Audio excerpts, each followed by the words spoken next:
Hello everyone, সবাইকে এই ভিডিওতে স্বাগত জানাই। কেন অবশেষে আমিও এই ভিডিওটি বানাতে বাধ্য হলাম। তোমরা জানো আমি কোনো প্রকার কোর্সের প্রমোশন ভিডিও বানাই না। এই ভিডিওটির মধ্যে কেপি, ডাব্লিউবিপির এক্সাম এবং ওবিসির কেসের চুল ছেঁড়া বিশ্লেষণ করব। এই ভিডিওটি শুরু থেকে শেষ পর্যন্ত দেখলে তোমাদের আর কোনো ভিডিও খুলে দেখার প্রয়োজন হবে না। প্রথমেই বলি, সাবধান হয়ে যাও, যদি চাকরি পেতে হয় হাতে কিন্তু খুবই কম সময় রয়েছে। তো যে পয়েন্টগুলি ধাপে ধাপে আলোচনা করব, প্রথম হচ্ছে ওবিসি কেস না মিটলে কি এক্সাম সম্ভব।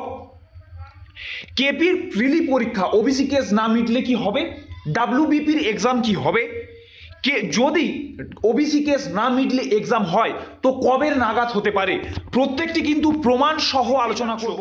আমরা হিন্দু এডিটোরিয়ালের পেজে রয়েছি, এখানে তোমরা পাবলিশিং ডেটটি দেখে নিতে পারবে। এই এডিটোরিয়ালটি পাবলিশ করা হয়েছে জানুয়ারি 7, 2025-এ। এখানে লাস্ট যে হিয়ারিং ছিল সেখানে কি বলা হয়েছে, সেখানে বলা হয়েছে যে কলকাতা হাইকোর্টকে কেসের বিষয়ে চ্যালেঞ্জ করে জানানো হয়েছে এবং নেক্সট হিয়ারিংটি দেখো জানুয়ারি 28 এবং 29 তারিখে রাখা হয়েছে নেক্সট হিয়ারিং। অনেকে বলছে এটি নাকি ফাইনাল হিয়ারিং। এটি কিন্তু কোনোভাবেই ফাইনাল হিয়ারিং নয়।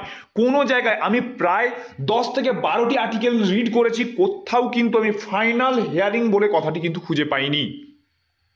তো এটি ফাইনাল হিয়ারিং নয়। তো 28 এবং 29 তারিখে ওবিসি কেসের হিয়ারিং হবে। তো সেই হিয়ারিংয়ে এবারে ওখানে 2-3টি কথা এই আর্টিকেল পড়লে, আমরা পুরোটি পড়লে জানতে পারবো যে এখানে যে জুডিশিয়াল জাস্টিস যারা রয়েছে, বি.আর.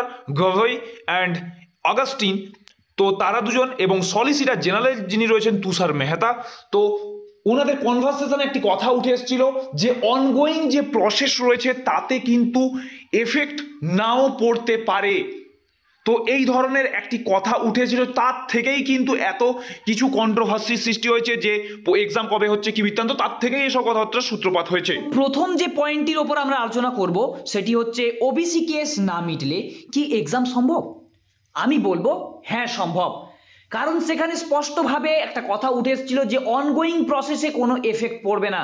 রেজাল্ট বের করানো বা নেক্সট সিলেকশন নেওয়া তার ক্ষেত্রে এফেক্ট পড়তে পারে, কিন্তু এক্সামে কোনো রকমই এফেক্ট পড়বে না। প্রথম পয়েন্ট। কেপির প্রিলি পরীক্ষা কি হবে, সেটাও হ্যাঁ সম্ভব। ওবিসি কেস না মিটলে এক্সাম কিন্তু সম্ভব। থার্ড যেটি, যে কেপির পরীক্ষা বা ডাব্লিউবিপির পরীক্ষা কবের নাগাদ হতে পারে, যেটা নিয়ে এত কন্ট্রোভার্সি চলছে। এ বলছে জানুয়ারি মাসের লাস্টে হয়ে যাবে, সে বলছে ফেব্রুয়ারি মাসের প্রথমে হয়ে যাবে। আমি তোমাদেরকে কিছু পয়েন্টের ওপর আলোচনা করি। তো ফার্স্ট হচ্ছে আমাদের নেক্সট যে হিয়ারিং রয়েছে সেটি রয়েছে 28 বা 29 আমাদের হতে পারে নেক্সট হিয়ারিং। এই যে নেক্সট হিয়ারিং আমাদের 28 বা 29-এ হবে, তো তার আগে কিন্তু এক্সাম কোনোভাবেই হবে না। তবে 28 বা 29-এ মানে জানুয়ারি মাসে এক্সাম আর হচ্ছে না, তো এবার ফেব্রুয়ারি মাসে কি প্রথম উইকেই এক্সাম হয়ে যাবে? আমি তোমাদের স্পষ্টভাবে বলে রাখি, ফেব্রুয়ারি মাসের প্রথম উইকে এক্সাম কীভাবে সম্ভব। যদি এক্সাম নিতেই হয়, প্রথমে অ্যাডমিট কার্ড প্রকাশিত করতে হবে, তার জন্য একটা ডাউনলোডিং উইন্ডো থাকবে, তো তার একটা তো টাইম লাগবে। হুট করে আজকে বলে দিলাম কালকে এক্সাম নিয়ে নিলাম, এরকম তো হয় না।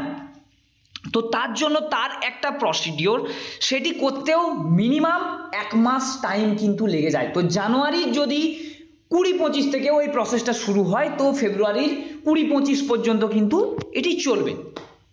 তো ফেব্রুয়ারি মাসের লাস্ট উইকের আগে এক্সাম হওয়ার কিন্তু কোনো চান্স নেই।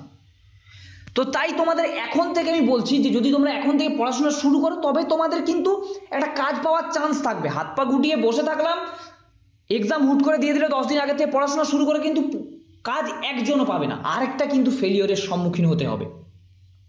তবে তোমাদেরকে অ্যালার্ট করে রাখি, জানুয়ারিতে এক্সাম হচ্ছে না, ফেব্রুয়ারির 25-এর আগে এক্সাম না হওয়ার চান্সটাই বেশিরভাগ। এবারে আমিও ভগবান না, আমি কিছু ডাটা অ্যানালাইসিস করে তোমাদেরকে বলছি। থার্ড যে পয়েন্টটি আসছে মার্চ মাসে, তবে কি ফেব্রুয়ারির লাস্ট উইকে বা মার্চ মাসের ফার্স্ট উইকে আমরা এক্সাম দেখতে পাবো? হ্যাঁ, আমরা কিন্তু মার্চের ফার্স্ট উইকে হয়তো এক্সামটি দেখতে পারি, যদি কোনো ব্লান্ডার না হয় ওবিসি কেসে, তবে কিন্তু আমরা দেখতে পারি। ধরো এতদিনের মধ্যে আরও 2-1টি হিয়ারিং থাকবে, তো তার মধ্যে কোনো যদি একটা ব্লান্ডার হয়ে গেল তবে সেটার সম্বন্ধে কিন্তু একটু ডিলে হবে, পরীক্ষা যে বিস্তর পিছিয়ে যাবে এমন না। মার্চের ফার্স্ট উইক থেকে মার্চের লাস্ট উইক যেতে পারে, মার্চের লাস্ট উইকের মধ্যে কিন্তু এক্সাম হয়ে যাওয়ার চান্স বেশির বেশি, বা বড় জোর হলে এপ্রিল। তো এই হচ্ছে তোমাদের বিশ্লেষণ, এর বাইরে কোনো রকমই কিছু কিন্তু হতে পারে না। আর আমি আশা করি না যে তোমাদের কোনো ভিডিও দেখার কোনো প্রয়োজন আছে। পড়াশোনাটা শুরু করো, অন ট্র্যাক থাকো, তোমাদের কিন্তু মার্চ এপ্রিল এর মধ্যেই কিন্তু এক্সাম হবে। ওবিসি কেস মিটুক চাই না মিটুক, কোনো যায় আসে না। এই ধরনের আপডেটেড থাকার জন্য আমাদের চ্যানেলের সাথে জয়েন হয়ে যাও এবং চ্যানেলটিকে প্রতিনিয়ত অ্যাটলিস্ট একটু দেখো, তোমাদের জন্য অনেক হেল্প হবে। তো এত দূরই, দেখা হচ্ছে নেক্সট কোনো ভিডিওতে।